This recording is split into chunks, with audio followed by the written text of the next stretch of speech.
안녕하세요. 반갑습니다. 자, 오늘은 12운성에 대해서 한번 알아보겠습니다. 많이들 이제 12운성으로 이렇게 사주를 해석하는데 12운성을 활용하시는 분들도 많고, 또 12운성은 이제 필요 없다, 사주를 푸는데 해석하는데 별 이 활용도가 높지 못하다 해서 이제 12운성을 안 보시는 분들도 계시고 뭐 이렇게 합니다. 12운성은 이제 천간이 이제 10개잖아요. 그걸 이제 10간이라고 합니다. 이렇게 간하고, 이제 지지는 이제 12지지죠. 12개. 이 천간 10개와 이제 지지 12개가 있는데, 이 천간과 지지의 왕쇠 강약을 이렇게 보는 것이 이제 12운성입니다. 12운성 사주 공부를 좀 하시는데 이제 12운성에 대해서 모르시는 분은 없을 거라고 보여집니다. 근데 이제 다들 아는 내용이긴 하지만 그래도 한번 되짚어보는 어떤 계기로 이렇게 한번 12운성에 대해서 한번 이제 말씀을 드려볼까 이제 합니다. 이제 자연의 운기죠. 보통 이제 보게 되면 태어나서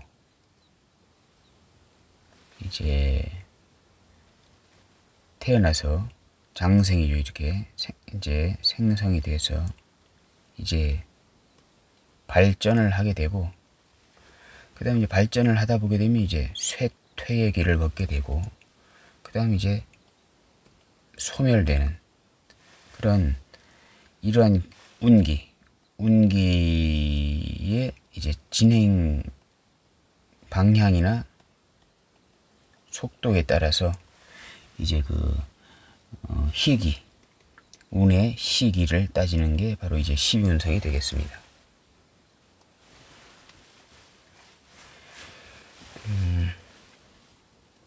절, 태, 양, 생, 욕, 관, 녹, 왕, 쇠, 병, 사, 묘, 이렇게 12운성이 흘러갑니다. 12단계로 나뉘죠. 그래서 이게 12운성이 되는 것입니다.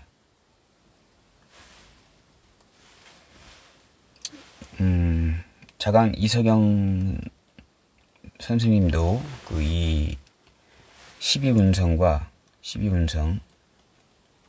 12신살을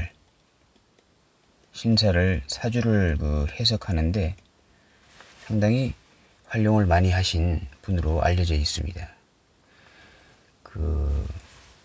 이게 만약에 12운성이나 12신살이 명리를 해석하는데 많이들 해봤을 거 아니에요. 만약에 공부를 했으면 이런 것들을 대입해 가지고 이제 했을 것인데, 이게 활용도, 이게 간명의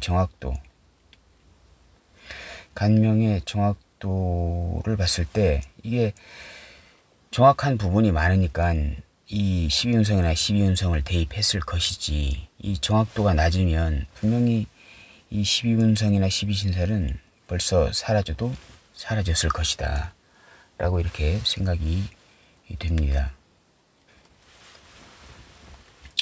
그리고 이제 12운성도 여러 가지 이제 간명법이 있죠. 12운성 간명법. 운성으로 이제 하는 간명법들이 있습니다. 봉법, 좌법, 거법, 인종법 등 뭐 여러 가지가 있습니다. 제일 대표적인 게 이제 봉법이죠. 일간과 이제 지지, 뭐 일지나 뭐 월지나 이렇게 대입해서 보는 이게 봉법입니다. 간목이 해를 보게 되면 이제 장생이죠. 그 다음 자를 보게 되면 목욕입니다. 뭐 이런 식으로 보는 겁니다. 이렇게 일간 대비 이제 지지를 보게 되는 것이 이제 봉법입니다. 그리고 이제 좌법은 이제 그 지장간, 일지 지장간, 만약에 예를 들어서 간목이 갑술 일지이다 라고 했을 때 술 이제 신정무가 있잖아요. 신정무 이제 보게 되면 이제 신금은 이제 지지로 쓰게 되면 유금이잖아요. 유금. 정화는 오화. 이제 무토는 이제 술토. 이렇게 보게 되잖아요. 이 자체를 이제 시운성으로 보는 겁니다. 갑이 유금을 보게 되면 12운성으로 태지죠. 태지. 그리고 갑이 지지 오화를 보게 되면 정화를 이제 오화로 바꾼 겁니다. 오화를 보게 되면 이제 사지죠. 사지. 이제 술을 보게 되면 양지가 됩니다. 이렇게. 뭐 이런 식으로 보는 것이 이제 좌법입니다. 그리고 뭐 거법도 있고 인종법도 있습니다. 인종법은 어떤 거냐 하게 되면 인종 이제 그 끌 인자를 쓰게 됩니다. 그리고 이제 그 끌고 땡겨 와서 이제 인용해서 쓴다라고 해가지고 인종법입니다. 예를 들면 이제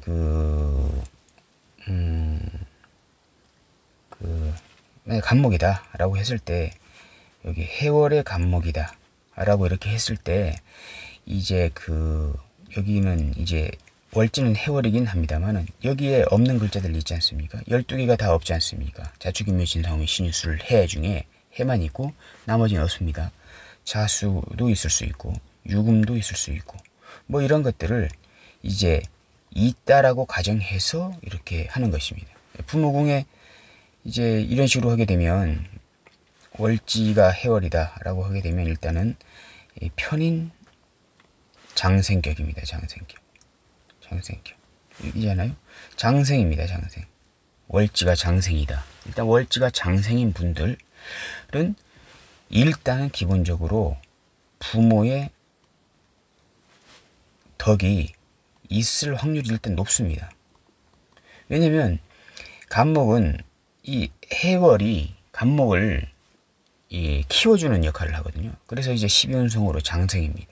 그래서 부모가 일단은 일간을 키워주는 그런 역할을 하긴 하는 겁니다.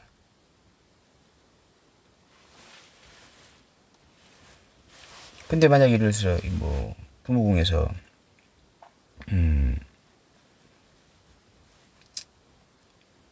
해월에 임수를 올려가지고 정해가 될 수도 있겠죠. 정해. 예를 들어서 이런 식으로 이제 본다면 정화는 상관이잖아요. 근데 만약 여기가 이제 신금이다 라고 하게 되면 이 신금은 정관이잖아요. 정관입니다. 정화는 이 신금 완벽히 재련된 신금 보석을 녹여버리는 상관 역할을 하잖아요. 상관 역할을 합니다. 신금은 정화로 녹일 필요 없죠. 정화는 경금을 재련하는데 이제 상당히 특화된 건데 신금 옆에 정화는 상당히 껄끄러운 존재가 되는 것입니다. 근데 임수가 이렇게 정임합을 하잖아요. 이렇게 상관을 이렇게 편인, 원래 정인으로 상관을 폐인하는 거지만 여기서 이제 임수는 편인이지만 이 정화를 이렇게 쓰지 못하게 정임합으로 이렇게 통제를 하는 거잖아요. 끌어안는 거잖아요. 이때의 부모 역할은 상당히 괜찮다. 장생이면서 역할이 상관을 잡는 행위까지 하는 것이기 때문에 상당히 좋다. 뭐 이렇게 이제 볼 수 있는 것인데, 여기 없는, 월지에 없는 글자들, 이제 자월도 우리가 생각해 볼 수 있고, 만약에 예를 들어서 부모궁에 이제 없지만, 여기 보이지 않지만 일단은 진토가 있다고 가정해 보는 것입니다. 진토는 이제 편재가 되는 것이거든요. 편재. 그러면 이제 진토는 갑지는 이제 쇠지가 되는 것입니다. 그러면 이제 편재는 육친으로 이제 그 아버지도 되는 것이잖아요.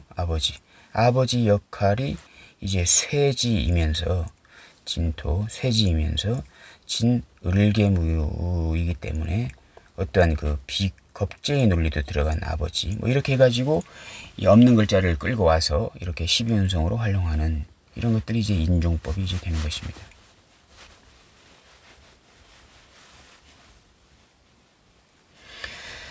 제가 봤을 때는 사주를 해석하는데 이제 12운성하고 12신살은 활용을 해야 되는 것이 맞다라고 이제 생각이 듭니다. 활용을 안 하면요, 이제 그 해석을 할 도구가 몇 가지 안 되는 거잖아요. 뭐 신강신약, 조후, 병약, 격국, 뭐 이 정도로 보통 이제 사주를 이제 풉니다만, 여기에다가 12운성하고 신살, 12신살하고 또 이제 어떤 그 구조, 사주 구조의 논리, 보통 이제 빈주의 개념이 좀 들어갑니다만, 이런 것들을 좀 통틀어서 이렇게 같이 써야 그래도 정확한 이제 감명을 좀 할 수가 있다, 이렇게 이제 보여집니다.